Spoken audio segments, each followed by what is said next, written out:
আসসালামু আলাইকুম রহমতুল্লাহ বরকাতু। ঈদের শুভেচ্ছা আগম।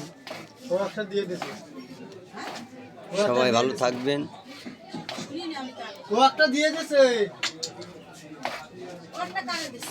সবার সময় টাকা পয়সা থাকে,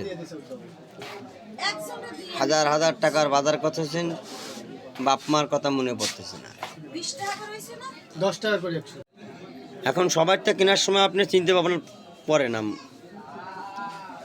কিন্তু বাপ মার লাগিয়ে কিনতে গেলে আপনি তো চিনতে এসে যায়।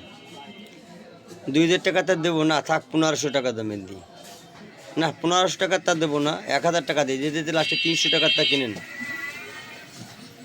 কিন্তু আপনার বাপ মা কিন্তু আপনার জন্য চিন্তা করছে সবচেয়ে ভালোটা দেওয়ার জন্য। তারা জীবনে ওই সময় ভুল করছে, ওই সময় যদি ওই অর্থটা রেখে দিত,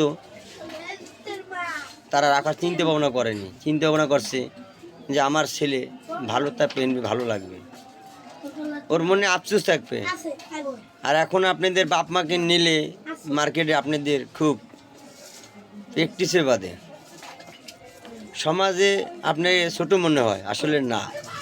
বাপ মারও চায় মনে আনন্দ, যখন মার্কেটে নিয়ে একটা জিনিস কিনে দেবেন তখন এদের মনে খুব শান্তি লাগে। দোয়া করা লাগে না, দোয়া পুনশ্চে হয়ে যায়। বাপ মার মনে কষ্ট দিয়েন না। বলবেন আপনি আমার কথা যদি বলেন, আমার নেটে দেখবেন, আমার আইডিতে ঢুকে দেখবেন, আমি ঈদের মার্কেট করছি, আমি তাদের মার্কেটও করছি। আমি খুবই দরিদ্র লোক, কিন্তু দোয়া করবেন আমি যেন বাপ মার এরকম খেদমত করে যেতে পারি। কখন মৃত্যু হয় বলতে পারি না।